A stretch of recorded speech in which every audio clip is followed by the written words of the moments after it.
اور آج اپنی خاطر نہیں، اس ایوان کے ہر ممبر کی خاطر وہی حق آپ سے مانگ رہا ہوں جو ہر ممبر کا بیسک رائٹ ہے۔ جناب اسپیکر، اس ایوان کے اندر میری ذات کوئی حیثیت نہیں رکھتی۔ شیخ وقاص اکرم نے کہا کیسز میرے پہ 46 بچے ہیں، میں 8 اضلاع کے اندر دہشت گردی عدالتوں میں ہفتے کے 6 دن گزارتا ہوں، میں ٹاک شوز ہفتے میں 5 سے 6 دن ٹاک شوز کرتا ہوں۔ میں نے جس دن یہ واقعہ رونما ہوا 9 تاریخ کو، عامر ڈوگر صاحب گواہی دیں گے، میں نے رحیم یار خان جانا تھا،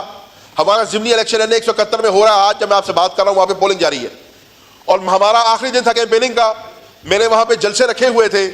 مجھے عامر ڈوگر صاحب نے اور شیخ وقاص اکرم صاحب نے روک لیا ایک میٹنگ کے لیے، جس کی وجہ سے میں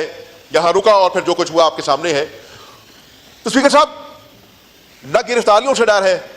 نہ پرچوں سے ڈر ہے، نہ اپنی ذات کے لیے کچھ مانگ رہے ہیں۔ دکھ اس بات کا ہے کہ جو کچھ ہمارے ساتھ ہوا اس سے اس ہاؤس کی سینکٹیٹی ایروڈ ہوئی ہے۔ ہمیں اس ہاؤس کی سینکٹیٹی کو بحال کرنا ہے۔ جہاں میں یہ بات کر رہا ہوں وہاں مجھے یہ ضرور اعتراف کرنا چاہیے کہ جب سے یہ واقعہ رونما ہوا ہے آپ کا رول نہایت ہی پازیٹیو رہا ہے،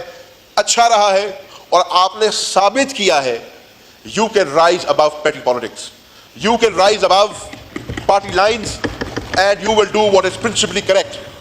اور آپ نے یہاں پہ اور ممبر سے بھی بات کی، میں اعتراف کروں گا اس بات کا کہ آج اگر میں اس فلور پہ کھڑا ہو کے یہ بات کر رہا ہوں، آج اگر ملک عامر ڈوگر نے یہ تقریر کی ہے، آج اگر وقاص اکرم نے یہ تقریر کی ہے، آج اگر ہمارے پروڈکشن آرڈرز ایشو ہوئے ہیں تو اس میں آپ نے بہت بڑا رول ادا کیا ہے۔ میں اپنے تمام ممبرز کی جانب سے آپ کا شکریہ ادا کرنا چاہوں گا۔ لیکن اسپیکر صاحب، جہاں میں آپ کا شکریہ ادا کر رہا ہوں، میرا یہ مطالبہ بھی فقط آپ کی ذات سے ہے۔ میں کسی وزیر سے یہ مطالبہ نہیں کر رہا، میں کسی حکومت سے یہ مطالبہ نہیں کر رہا، میں کسی اور شخص سے یہ مطالبہ نہیں کر رہا۔ کیوں؟ کیونکہ میری نظر میں یہ میرا گھر ہے، میری نظر میں یہ پاکستان کی 24-25 کروڑ کی عوام کا گھر ہے، اور اس عوام نے ہمیں چنا اور اس ایوان نے آپ کو چنا ہماری صدارت کرنے کے لیے۔ آج اگر ہم کہتے ہیں کہ آپ اس ہاؤس کے کسٹوڈین ہیں اور آپ نے ہماری نگہداشت کرنی ہے، وی ٹرولی بلیو دیٹ سر، اور انشاءاللہ آپ نے دیکھ لیا this side of the house جو ان کے جذبات ہیں یا جو ان کی سوچ ہے وہ ایک طرف، لیکن آج آپ کی لیڈرشپ پہ ہم سب کو مکمل اعتماد ہے اور ہم سب چاہتے ہیں کہ ہم آپ کے ہاتھ کو مضبوط کریں۔ But sir, heavy lies the head that wears the crown, اور آپ کے اوپر اللہ تعالیٰ نے آپ کو یہ عزت دی ہے اور ہمیں پورا یقین ہے کہ آپ you will do justice to your seat and you will do justice to the members of this house. آپ نے سی ڈی اے کے ملازمین کو نوکری سے برطرف کیا، آپ نے چارج آف آرمز کو سسپینڈ کیا، درست کیا، ایک آپ کی وہ انسلری ایک ایکشن تھا وہ بھی ٹھیک تھا، لیکن حضور کہانی یہاں سے آگے چلے گی۔ اچھی بات کیا ہے؟ اچھی بات یہ ہے کہ مجھے بہت عرصے کے بعد اس ہاؤس کے اندر یونینٹی نظر آئی ہے، مجھے بہت عرصے کے بعد اس ہاؤس کے اندر کوئی اچھا کام کرنے کی یا درست کام کرنے کی، ڈوئنگ دا رائٹ تھنگ کی پولیٹیکل انٹینٹ نظر آئی ہے۔ اور both sides of the oil, وہ حکومت ہو یا اپوزیشن، آج آپ کی قیادت میں اکٹھی ہو رہی ہے فقط اس ایک پوائنٹ کے اوپر کہ جو کچھ ثانیہ 10 سپٹمبر پارلیمنٹ کے اندر ہوا یہ نہیں ہونا چاہیے تھا، اور انشور کریں ہم کہ آئندہ یہ کبھی نہ ہو۔ اور اس کے لیے جیسے آپ نے خود پہلے فرمایا ایک فیکٹ فائنڈنگ مشن رکھنی ہوگی، ہمیں پہلے اندازہ لگانا ہوگا، ہمیں پہلے یہ جانچ پڑتال کرنی ہوگی کہ ایکچولی ہوا کیا۔ ہمارا اکاؤنٹ تو آپ نے سن لیا، آپ کے اپنے پاس بہت سارے ادارے بھی موجود ہیں، آپ کے اپنے پاس ریسورسز بھی موجود ہیں، آپ نے ان کا بھی مطالعہ کیا ہوگا، بٹ یہ بہت ضروری ہے کہ جو بھی آپ کے پاس فائنڈنگز آئیں ان فائنڈنگز کو قوم کے سامنے لایا جائے، عوام کو بتایا جائے، اس رپورٹ کو شائع کیا جائے، اور پبلک کرنے کے بعد انشور کیا جائے کہ یہ حرکت پھر نہ ہو۔ جناب اسپیکر، لمبی چوڑی بات میں نہیں کرنا چاہتا، لیکن اگر میں اپنے ان دوستوں کا نام نہ لوں تو یہ زیادتی ہوگی۔ عامر ڈوگر صاحب نے درست فرمایا کہ مطلوب اللیجڈلی مطلوب تو یا شیخ وقاص اکرم تھا یا حامد رضا تھا یا زین قریشی تھا، اور آپ نے بھی ہمیں جب فرمایا، آپ نے کہا کہ یار تم تین کی کلیئرٹی نہیں ہے، باقی چلے جائیں۔ یہ میرے بھائی،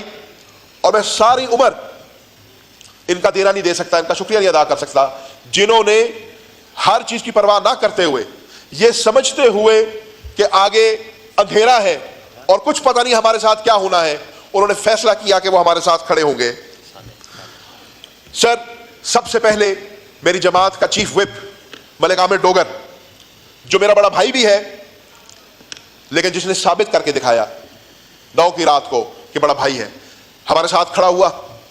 ہمیں گائیڈ بھی کیا, ہمیں لیڈ بھی کیا, ہمیں سپورٹ بھی کیا, ہمیں حوصلہ بھی دیا. اس بھائی کا نام لینا بہت ضروری ہے. اسی کے ساتھ ساتھ احمد چٹھا, اویس جکڑ, یونس خان, نسیم شاہ, شاہ احد, زبیر خان, یہ وہ دوست ہیں جن کا کوئی کام نہیں تھا سر رات کے 8 بجے پارلیمنٹ کے اندر. سر میں بالکل ختم کر رہا ہوں. جہاں سر میں اپنے بھائیوں کا شکریہ ادا کر رہا تھا, میں اس امید کے ساتھ اپنی بات کو اختتام پذیر کروں گا کہ جو کمیٹیز آپ نے بنائی ہیں, جو اس ایوان نے فیصلہ کیا ہے چارٹر آف پارلیمنٹ بنانے کا, انشاءاللہ یہ وہ فروٹ بیئر کرے گا جس کے ہم آپ سے امید رکھتے ہیں, اور اس کے نتیجے میں ایسے کانکریٹ سٹیپس لیے جائیں گے جو انشور کرے گا اس ہاؤس کی سینکٹیٹی بحال ہو, اس ہاؤس کے ممبرز کے رائٹس بحال ہو, اور ممبرز میں وہ کانفیڈنس بحال ہو کہ جب وہ 1.5-2 لاکھ ووٹ لے کے اپنی عوام کو ریپرزینٹ کرنے آتے ہیں تو اس فلور پر کھڑے ہو کر وہ حق کی بات کر سکتے ہیں, وہ سچ کی بات کر سکتے ہیں, اور اس کا ان کو کوئی اس دروازے سے باہر نکل کے خمیازہ نہیں بھگتنا پڑے گا. آخری بات اسپیکر صاحب, میں یہ آپ سے مطالبہ کروں گا کہ 10 سپٹمبر کو ثانیہ پارلیمنٹ کا نام دے کر باقاعدہ اس کو ہر سال ہمیں یوم سیاہ کے طور پر منانا چاہیے, اور یہ ہمارے لیے ایک کانسٹنٹ ریمائنڈر رہنا چاہیے کہ 10 سپٹمبر کی رات کو جو شب خون مارا گیا تھا پاکستان کی عوام کے اوپر, یہ آئندہ کبھی نہیں ہوگا. شکریہ جناب اسپیکر.